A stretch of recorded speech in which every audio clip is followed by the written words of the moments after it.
Shalom saudara, senang berjumpa kembali. Mari kita perhatikan Matius pasal yang ke-6 ayat yang ke-8. Dikatakan, jadi janganlah kamu seperti mereka, karena Bapamu mengetahui apa yang kamu perlukan sebelum kamu minta kepadanya. Saudara, ayat ini merupakan kalimat yang diucapkan langsung oleh Tuhan Yesus. Namun kita harus memahami dengan betul apa maksud dari perkataan Tuhan ini.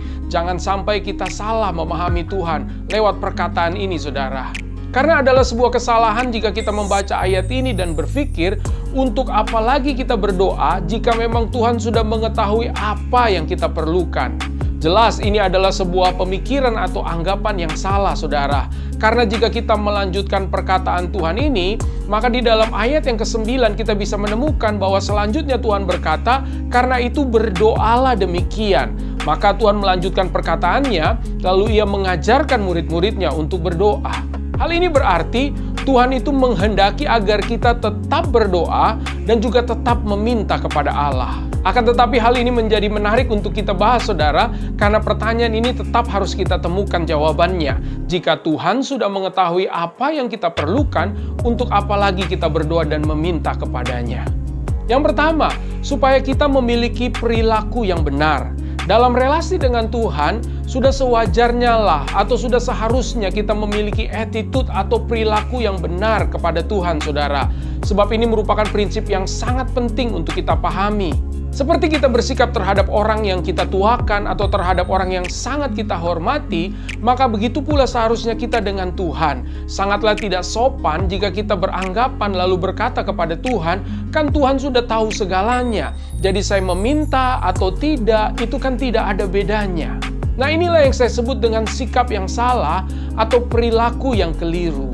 Kita harus memahami bahwa sebelum kita meminta sesuatu kepada Tuhan, kita harus terlebih dahulu menunjukkan sikap atau perilaku yang tepat kepadanya.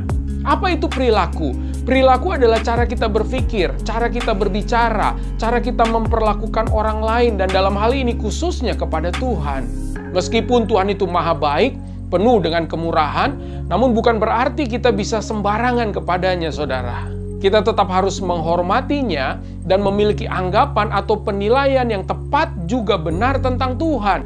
Karena jika kita salah menilai Tuhan, maka kita pun bisa salah bersikap terhadap segala sesuatu yang Tuhan berikan nantinya kepada kita. Karena faktanya juga tidak sedikit orang atau umat Tuhan atau anak Tuhan yang tidak bisa menerima kenyataan bahwa kadangkala yang Tuhan berikan berbeda dengan yang kita minta. Yang kedua, karena Tuhan menghendaki agar kita tetap meminta, saudara. Inilah sikap yang tepat selanjutnya. Jika benar Tuhan sudah mengetahui apa yang kita perlukan, maka selanjutnya kita tetap harus meminta. Namun pertanyaannya adalah, mengapa kita harus meminta? Atau mengapa kita harus terkesan repot-repot untuk meminta?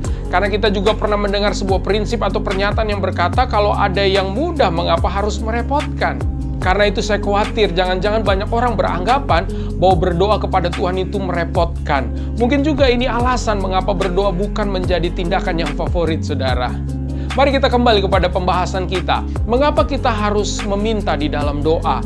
Ini sangat penting karena jika kita tidak mengerti alasannya, kita tidak mengerti jawabannya, maka kita tidak akan memahami arti doa yang sesungguhnya.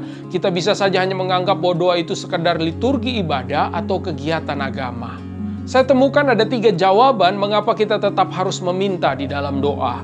Yang pertama, supaya kita punya hati yang terbuka di hadapan Tuhan. Ini sangat menarik dan memiliki makna yang luar biasa, saudara. Supaya kita memiliki hati yang terbuka. Apa arti hati yang terbuka? Artinya kita memiliki pikiran dan pengertian yang terbuka tentang Tuhan dan segala kasih serta kuasa-Nya. Dengan meminta, maka Tuhan pun akan membuka banyak hal yang kita tidak pahami dan kita tidak mengerti sebelumnya, saudara. Itulah sebabnya firman Tuhan dalam 1 Korintus 2 ayat 9 berkata, tetapi seperti ada tertulis, apa yang tidak pernah dilihat oleh mata dan tidak pernah didengar oleh telinga dan yang tidak pernah timbul dalam hati manusia, semua yang disediakan Allah untuk mereka yang mengasihi Dia. Maka dengan hati yang terbuka, kita bisa semakin beriman dan percaya kepadanya, yang membuat kita semakin bergantung kepada Tuhan. Dengan hati yang terbuka, maka kita juga bisa memiliki mulut yang terbuka. Mulut yang terbuka untuk memuliakan Allah mulut yang terbuka untuk mengucapkan firman Allah yang kekal, untuk mengucapkan janji-janji Allah yang digenapi di dalam kehidupan kita, bahkan untuk mengucapkan sorak-sorai kemenangan yang telah Kristus berikan bagi kita. Haleluya! Selanjutnya, dengan hati yang terbuka, maka kita juga bisa memiliki tangan yang terbuka. Tangan yang terbuka untuk menerima segala berkat Tuhan tanpa keluhan. Tangan yang terbuka untuk menerima dan melakukan setiap tanggung jawab yang Tuhan berikan. Serta tangan yang terbuka untuk menjadi jawaban doa bagi orang lain, saudara. Hati yang terbuka itu adalah ekspresi kita kepada Allah. Karena memang segala sesuatu datangnya dari Tuhan.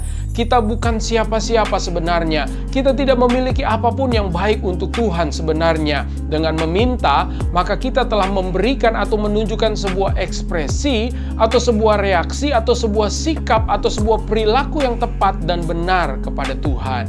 Yang kedua, mengapa Tuhan menghendaki agar kita tetap meminta dalam doa, meskipun Tuhan sudah tahu apa yang kita perlukan, yaitu karena ada iblis yang menjadi musuh kita, saudara. Kita tidak bisa mengabaikan fakta ini, bahwa iblis dan dosa selalu mengintip bahkan memburu kita.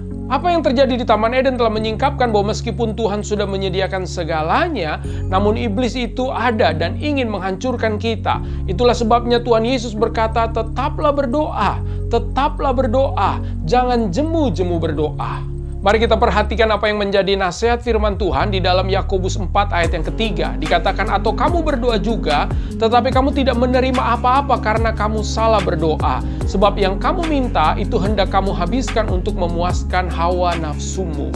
Pada ayat yang pertama dan yang kedua dikatakan, dari manakah datangnya sengketa dan pertengkaran di antara kamu? Bukankah datangnya dari hawa nafsumu yang saling berjuang di dalam tubuhmu?